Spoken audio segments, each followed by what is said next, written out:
next Tuesday on the 4th, you'll get all of the strips for your presentation.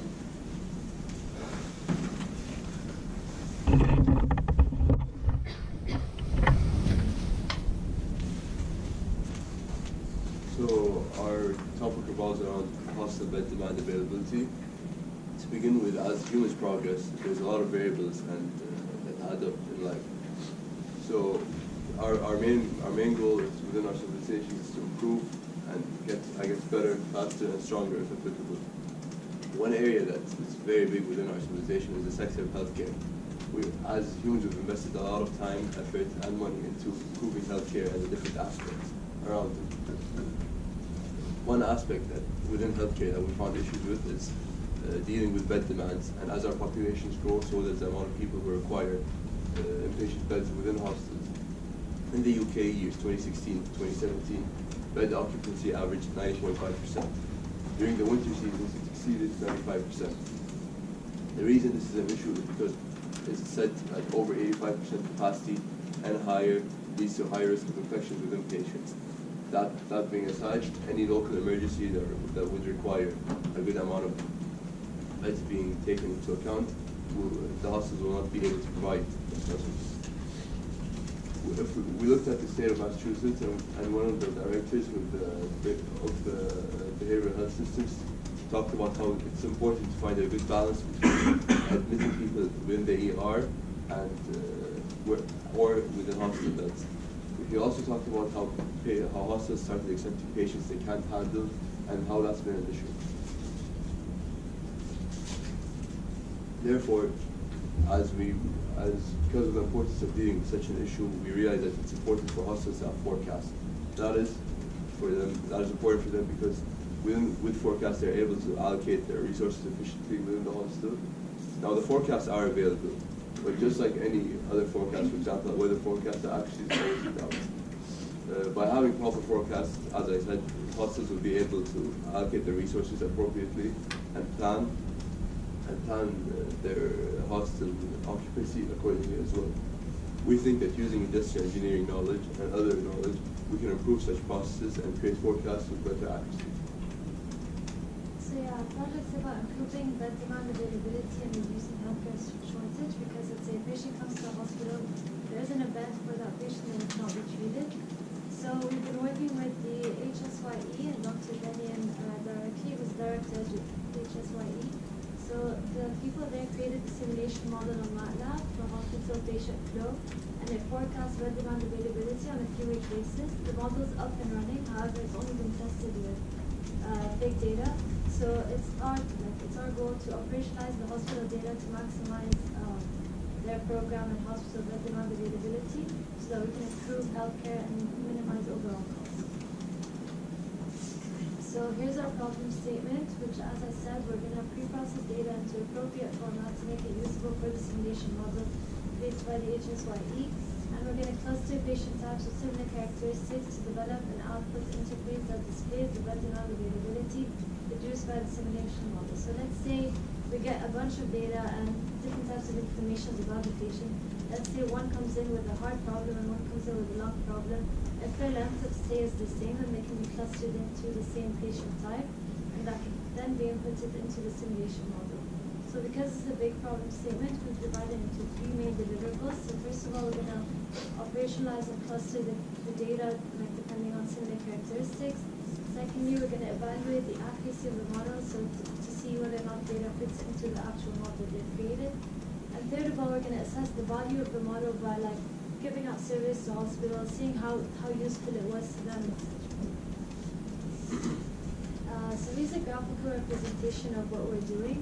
Right now, we've only been working with mock data. We won't be able to receive the real data until January.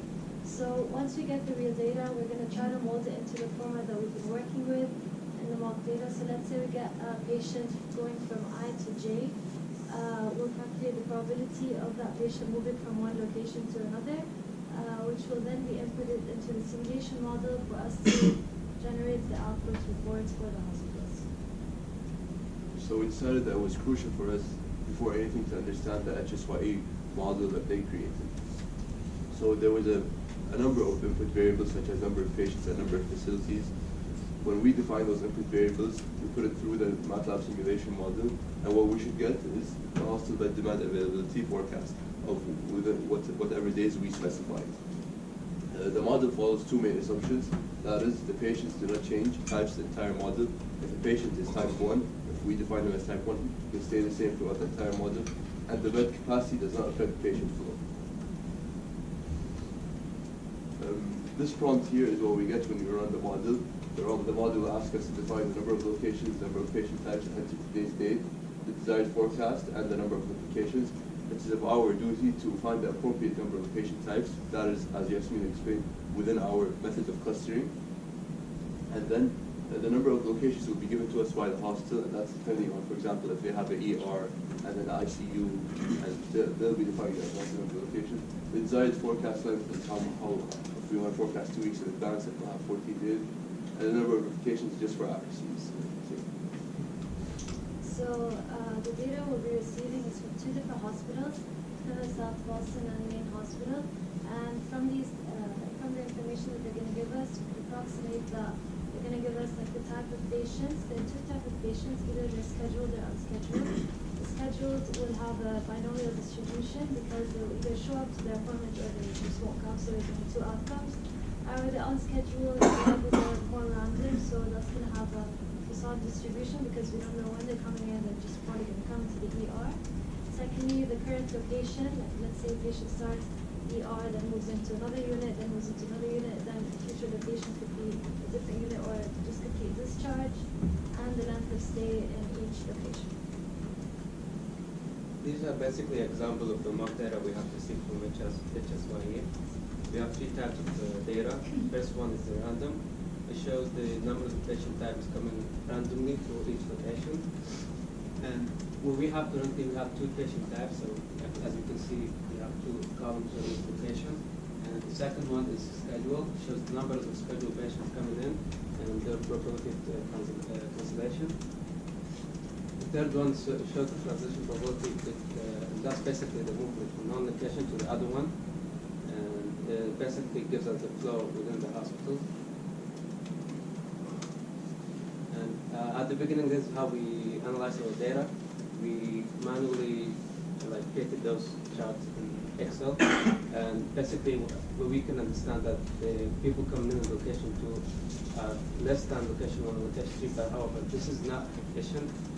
And so what we want to do is kind of create an algorithm to cluster those data.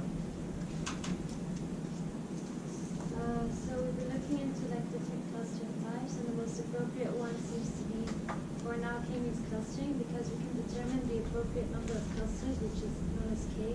So for now, let's say we determine 2 clusters, which is length of stay and patient type. So each data point will be assigned to a cluster and a cluster central algorithm. We can see the similar characteristics and then classify them as different categories of patient type A, B, and C to then put into the model.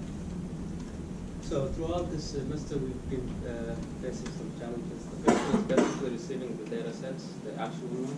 So the actual data could not be collected possibly after January due to privacy protection law, and that's the Health Insurance Prospecting Accounts for the Act. And that basically it's a national standards protecting the visual and medical records, not the personal information. So this is basically lies on HYCA and we hopefully we're waiting for to resolve this issue by de-identification data. And another issue is that the actual data could be in different format that we have right now. So we might do some research and revise the clustering method that we think of. The last one is communication. All right, so our spring plan, our spring semester plan is basically get those data, slide them to the actual data sets, and then evaluate whether they're useful or not. And we're going to do that by creating a questionnaire and survey and send them to the nurses and get those feedbacks and then send them to HSYE. And we need to create an interface where it's a user-friendly because we are assuming that the nurses don't have like a technical ability that efficient would be to operate those models. And this is just a list that we kind of that we've been using throughout the semester.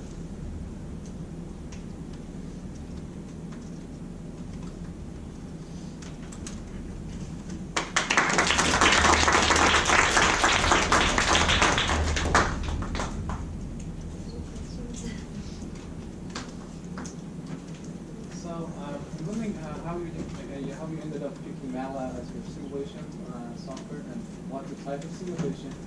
And my other question is like whether you created that module in MATLAB or you got it from the HYSC model. That's very important. So the one they created was in MATLAB.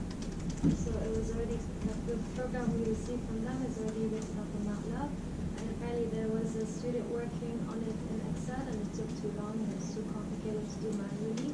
So we think that we're going to proceed doing a custom algorithm through MATLAB just so it makes sense that it works together so that it's all one language. What's the type of the simulation? Like is it Monte Carlo or is it discrete? Okay, that's fine. I just wanted to put my comment there. So what is the purpose for the clustering algorithm? It seems to be you show how it works, but what's the purpose of doing that, of the input and output? Because the model that they have has a specific like input variables and one of them is patient type. And that patient type doesn't mean like the type of disease. Patient type means like the characteristics of patients that overlap between different types. So we're going to relate that to length of stays just so it's easier to input into the model they created because we can't like the data